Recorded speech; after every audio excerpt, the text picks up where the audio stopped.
Olá a todos e todas. Eu aqui novamente, Davidson Viana, professor da Universidade Federal do Paraná, e hoje eu vou conversar com vocês sobre esquizofrenia. Pois é, eu vou dividir uma tela aqui, só um minuto. Uhum, aí está. Opa. O que é esquizofrenia, gente? Antes de tudo, esquizofrenia como desde a primeira aula eu falo isso, é um diagnóstico categorial. É um diagnóstico que inclui uma variedade grande de manifestações e pessoas bem diferentes podem receber esse diagnóstico, por exemplo. Então, por isso que é um transtorno, acima de tudo, com uma configuração diagnóstica mais sindrômica. O diagnóstico da esquizofrenia, ele é clínico, ele é a partir da descrição, sim, é desses os sinais, comportamentos e sintomas. Esses sintomas, eles mudam ao longo do tempo, né? E é essencial, então, que a gente tenha uma boa visão da história de vida da pessoa. Não existe nenhum sinal e sintoma de, ó, esse sintoma ele é próprio da esquizofrenia. Então, por exemplo, sintomas psicóticos. A gente está vendo aqui ao longo do curso que sintomas psicóticos podem aparecer no episódio depressivo grave, pode aparecer no episódio maníaco, né? Sim, pode aparecer na intoxicação por cocaína, ela pode aparecer num quadro orgânico, pode aparecer na demência, né? Então, o sintoma psicótico não é sinal patognomônico de esquizofrenia. E também a gente tem que evitar a nomenclatura que remete à doença, né? Então, o Carlinhos é esquizofrênico, ele é portador de esquizofrenia. Ele não é portador de nada, ele não está portando carteira, arma, nada disso. A nomenclatura correta é: o Carlinhos, ele recebeu o diagnóstico de esquizofrenia naquele momento da vida por aquele serviço ou por aquele médico, né? Então, ele recebeu o diagnóstico de esquizofrenia. Ele foi identificado naquele momento, né? Porque isso pode mudar ao longo do tempo, sim, com os critérios diagnósticos que configuram, né, a esquizofrenia. Então, é importante porque isso também é uma maneira de falar que combate o estigma, né? Porque você fala, se a pessoa falar, o meu nome é Carlos, eu sou esquizofrênico, ou seja, eu não sou mais uma pessoa, eu sou apenas aquilo, o diagnóstico. E isto é muito importante para, principalmente, a gente vai ver depois, né, o tratamento, o manejo, a melhora de uma condição que a gente não tem uma cura mágica, né? Mas o que é a esquizofrenia? Quais são os seus critérios diagnósticos? Então, eu preciso ter 2 ou mais desses sinais e sintomas por mais de um mês, gente. Então, eu tenho que ter a coisa, né, de uma forma perene por mais de um mês. Se é menos que isso, se a pessoa escuta a voz, mas aconteceu, ou está mais autorreferente, achando que todo mundo está falando dela, mas tem uma semana, e se for alguns dias e passou, a gente tem que investigar, né? Porque, que nem eu falei, sintomas psicóticos, eles podem ter várias causas, né? Então, a pessoa precisa ter, né? E aqui eu não vou repetir esses sinais que eu fui falando aqui ao longo do curso. Delírios, né?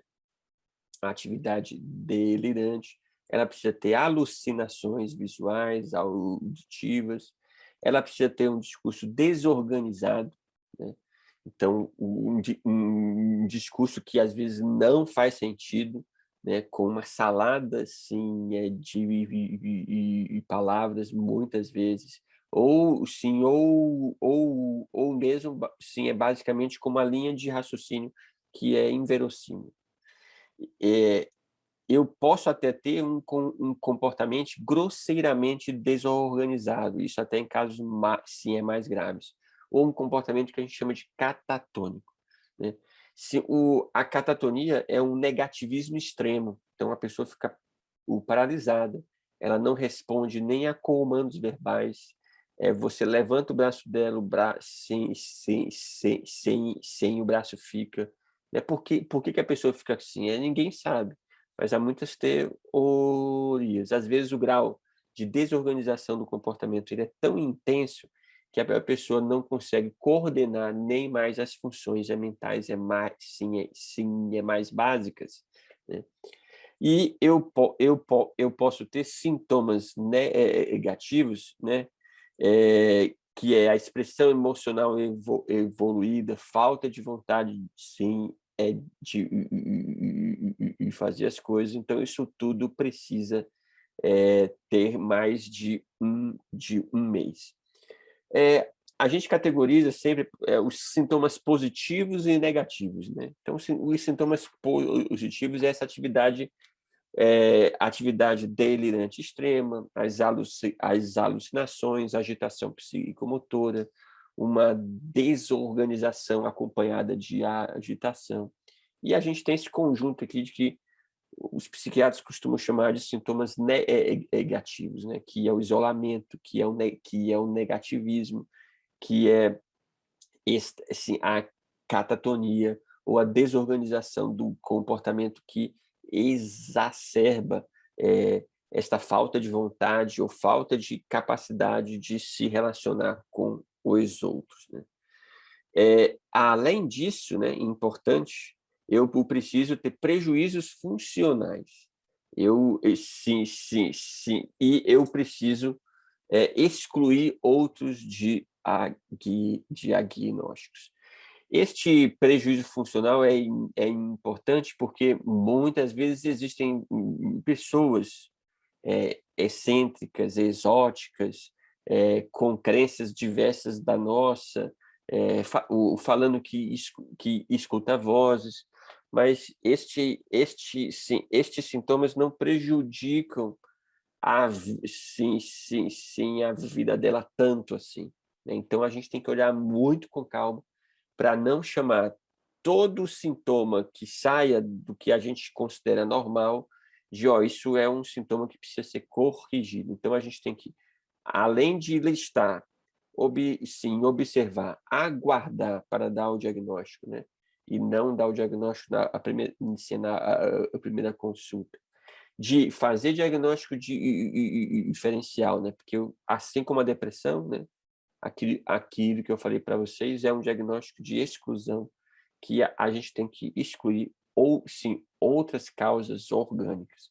Aqui é um filme que a gente indica, tem vários filmes, mas esse é bem interessante que não romantiza e também não, porque tem alguns filmes que acabam tendo um olhar mais romântico também para a questão da esquizofrenia. Então tá lá o Solista de 2009, ganhador do Oscar na época. E aqui eu falando, né? Os sintomas positivos e negativos que eu já descrevi aqui para vocês. A esquizofrenia, pessoal, por que esse cuidado grande com o diagnóstico? Que ela é muito associada ao estigma. É importante a gente identificar, mas sim, importante que no bojo do nosso tratamento não tenha o objetivo único e simples, apesar de que ser um objetivo importantíssimo, da redução dos sintomas. Mas eu tenho que pensar a questão da exclusão social, do acesso, sim é desigual, sim é do preconceito, e pensar numa lógica também, sim é por que não, mas normalizante do sim diferente. Eu vou dar um exemplo para vocês, assim, o tanto que, às vezes, é possível ter uma ação social, comunitária, de postura clínica, que tem um efeito importantíssimo de evitar essa exclusão. Vamos pegar um diagnóstico que também tem uma causa orgânica, né, da síndrome de Down, né? Então, veja que a síndrome de Down, ela ela é a trissomia, né, do cromossomo 21, é um problema que não tem cura, né, e que por muito tempo você tratava esses jovens, essas crianças como uma normalidade, né? Se muitas delas foram excluídas, então eram rejeitadas na sociedade. Em alguns anos, de 50 anos para cá, o esforço, a gente não conseguiu encontrar grandes formas reabilitativas para a síndrome de Down, mas a grande reabilitação foi a mudança do olhar da sociedade para este grupo. Então, a gente passou a considerar e ter uma narrativa de que as crianças com síndrome de Down, elas são mais afetuosas. Isso é uma narrativa, né, que a gente vai criando, que elas têm um grande potencial. E sim, elas têm, como todo ser humano tem, com uma pessoa que recebe o diagnóstico de esquizofrenia também. E você foi vendo a capacidade inclusiva nossa. Veja que é possível. Então, pessoas com diagnóstico, né, de síndrome de Down passaram a trabalhar, primeiro em postos, né, mais simples, como supermercado, mas depois foram atuando em filmes, em novelas. Sim, sim, sim. Aí tendo um inserção, o sim social, mas com a sociedade tendo um olhar compreensivo que essas pessoas não são iguais a nós e precisam de apoio, sim, para o desenvolvimento de suas atividades que fazem com autonomia. Então, vejam que é necessário uma postura também de entender o problema do outro como um problema normalizado. Isto acontece, mas não é porque a pessoa tem um diagnóstico de esquizofrenia que ela vira um incapaz. E aí, por isso que o tratamento, né, se não medicamentoso, digamos assim, ele é tão importante quanto, sim, há aí tanto o treinamento de habilidades sociais, um acompanhamento mais próximo, incluir aí o CAPS, né, o Centro de Atenção Psicossocial, que tem equipe, multiprofissional para lidar com os casos mais graves, com esse intuito da reinserção social, a terapia, a terapia familiar, ou seja, se eu tenho uma abrangência maior do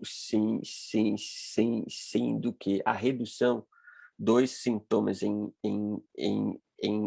si, a chance de ressocialização aumenta bastante. Então, outras estratégias, né? Há apoio mútuo, suporte entre pares, grupos de ouvidores de vozes. Esses grupos de ouvidores de vozes, se vocês nunca ouviram falar, uma estratégia bem interessante, porque eles consideram os sintomas que muitas vezes não é possível de ser eliminado com os psicofármacos.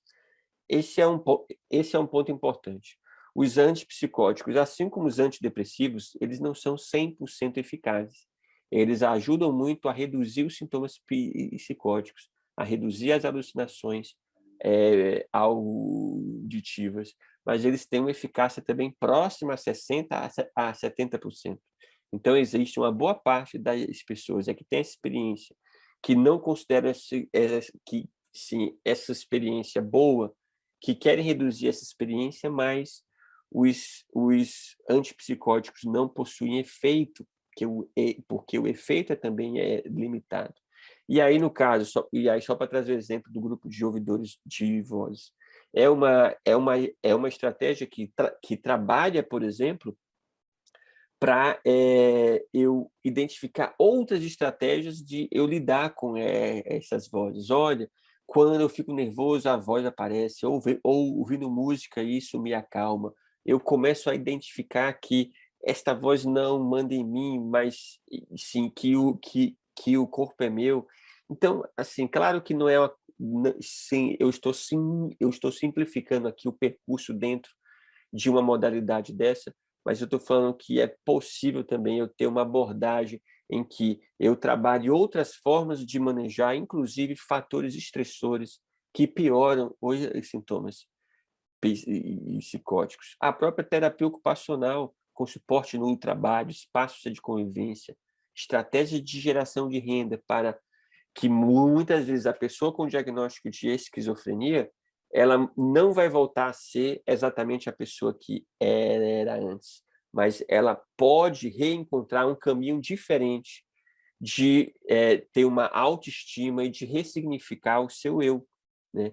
E é isso que a gente chama de recovery, né? Então, recovery são várias estratégias que não lidam apenas em reduzir os sinais e sintomas, mas eles trabalham com essa perspectiva que muitos desses sintomas eles não serão eliminados com o tratamento medicamentoso e que a gente tem que ensinar, né, e apoiar a pessoa a aprender a conviver com eles. Essa abordagem, gente, eu acho que vocês podem estar falando assim, nossa, que coisa mais pessimista, então quer dizer, eu estou sendo realista aqui, né? E não estou trazendo um quadro mágico de que o tratamento da esquizofrenia é esse daqui. Não, porque não é simples assim. A limitação é clara dos antipsicóticos. Então, aqui, só para resumir tudo isso que eu falei, né?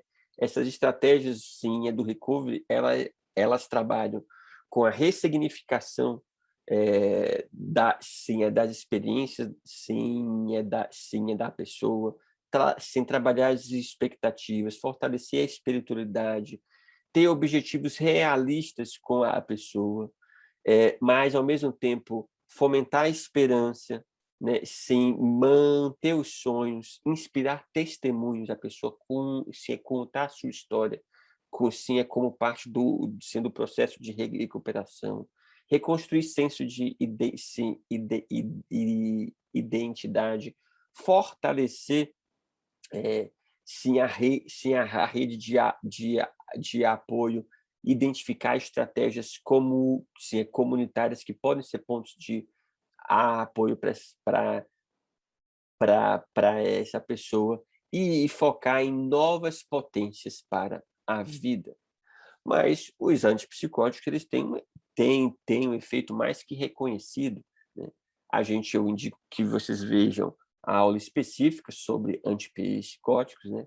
Mas a gente tem os antipsicóticos típicos e atípicos, que nem a gente viu na aula específica. Os antipsicóticos típicos, né? Como o haloperidol, que é a principal expressão, né? Sim, é nessa categoria, tem uma eficácia sim reconhecida na dose de 5 a 10 miligramas. Então, isso é também um conceito importante, que há um limite para a dose máxima, porque o mecanismo do antipsicótico é bloquear a dopamina, porque a dopamina parece que está relacionada, eu falo parece porque não é ainda comprovado, mas parece que está provada com maior chance de ter sintomatologia psicótica, principalmente a produtiva, né? Então, você tem esses antipsicóticos que bloqueiam a disponibilidade da dopamina na fenda sináptica, mas há um limite para esse bloqueio. No caso do haloperidol, a dose de 10 miligramas é uma dose que já bloqueou cerca de 95% dos receptores dopaminérgicos. Então, uma dose maior do que essa, talvez 12, 15 miligramas, ela é uma dose que tem, ao menos fisiopatologicamente, que já deu, digamos assim, né? Eu tenho como efeito colateral dos antipsicóticos, mas repetindo aqui para vocês, né? Mas porque isso já foi falado, né? A acatesia, né? Que é as pernas inquietas, né? Então, o nome disso de acatesia são as pernas inquietas. Às vezes a gente não entende por que a pessoa está tão inquieta assim com as suas perninhas. É efeito do antipsicótico. Distonia aguda, né? Então, o que é a distonia aguda? É quando, pela contração que os antipsicóticos trazem também, trazem, às vezes isso é tão intenso que há, então, distonia de grupos musculares diferentes. e aí você vê, às vezes, a pessoa com um globo ocular para um lado, um globo ocular para o outro, com o pescoço esticado, porque os grupos musculares estão diastônicos. Isso também é efeito do antipsicótico. E a gente tem um outro também, que é comum, que é a discinesia tardia, que é um efeito mais a longo prazo, né, de movimentos né, sim, orais, né, a pessoa ficar com a boca e com os lábios trêmulos, né, que esse é um efeito a longo prazo do uso de antipsicóticos. Então, a gente tem que acompanhar, observar. O biperideno é um medicamento que, uma vez identificados esses efeitos colaterais, eu posso introduzir para amenizá-los.